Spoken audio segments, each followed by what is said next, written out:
এক শিল্পপতি বাবার একমাত্র ছেলে তার জন্মদিন পালন উপলক্ষে বাবার কাছে 2.5 লক্ষ টাকা দাবি করলো। এর মধ্যে তার মা চলে আসলো এবং বলল, এই সম্পদ তো একদিন সবই তার হয়ে যাবে, তাকে দিয়ে দাও, তার মনে কষ্ট দিও না। বাবা তখন বললেন, আমি তোমার ছেলেকে যদি একটা উড়ান্ত প্লেনের পাইলটের সিটে বসিয়ে আমি সেখান থেকে নেমে পড়ি দায়িত্ব দিয়ে, তাহলে কেমন হবে তুমি বলো? মধ্যবিত্ত থেকে শিল্পপতি হয়ে ওঠা স্বামীকে বোঝেন বলেই মহিলা আর কোনো কথা বললেন না। বাবা তখন বললেন, ঠিক আছে, আমি তোমার ছেলেকে 2.5 লক্ষ টাকায় দেবো, সে যদি আমাকে উপার্জন করে 250 টাকা এনে দিতে পারে। সারা রাত নাক ডেকে ঘুমাচ্ছে ছেলে, মাত্র 250 টাকা। বাবা আগামীকালই দেখতে পারবে ছেলে তার সম্পদের দায়িত্ব নেওয়ার মতো যোগ্য হয়ে গেছে। পরের দিন সকাল 8টায় বাবা তার ছেলেকে ঘুম থেকে জাগিয়ে উঠে দিলেন। রাজ্যের বিরক্তি ছেলের চোখে। মাত্র 250 টাকার জন্য এত সকালে ঘুম থেকে উঠতে হবে?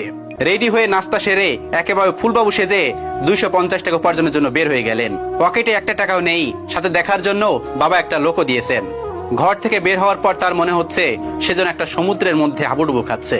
বিনা পুঁজিতে টাকা কোথায় পাই, কোথা থেকে ধার নিবে সেটাও পারতেছে না, কারোর সাহায্য নিতে পারছে না, ভিক্ষাও করতে পারবে না।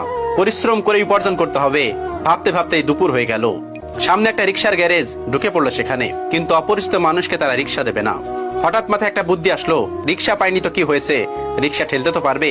তখন উঁচু ব্রিজগুলোতে রিক্সাওয়ালার সাথে একজনকে রিক্সাগুলোতে ঠেলে উপরে উঠিয়ে দিতে হতো। বিনিময়ে যাত্রীরা 1 টাকা করে দিত। নন্দলাল নাদুস নদুর জীবনে কোনো কাজ করেনি, এক গ্লাস পানিও নিজে কখনো ঢেলে খায়নি, আর আজ তপ্ত রোদে রিক্সা ঠেলছে, তাও আবার পুরান ঢাকায়।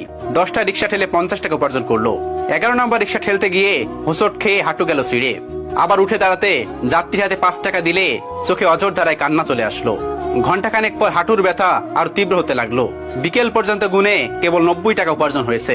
অবশ্য পেটের খিদা মিটাতে দুপুরে কিছু বনরুটি ও কলা খেয়ে নিয়েছে। প্রচন্ড ক্লান্ত মনে হচ্ছে নিজেকে, শরীর যেন নিজের সাথে প্রতারণা করছে। অবশেষে 90 টাকা নিয়েই ছেলেটি বাড়ি ফিরে গেল। ক্লান্ত শরীরে চোখে পানি নিয়ে বাবার সামনে গিয়ে দাঁড়িয়ে বাবার হাতে 90 টাকা দেয়।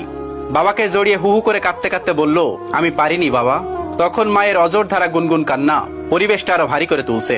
ছেলের বিধ্বস্ত ক্লান্ত চেহারা, হাঁটুর কাছে ছেঁড়া প্যান্ট দেখে বাবা একটা গাজল হাসি উপহার দিল। ছেলের কাঁধে হাত রেখে বাবা বলল, এখন তুমি আমার সঙ্গে সায়দাবাদ থেকে হেঁটে বুড়িগঙ্গা নদীর কাছে যাবে।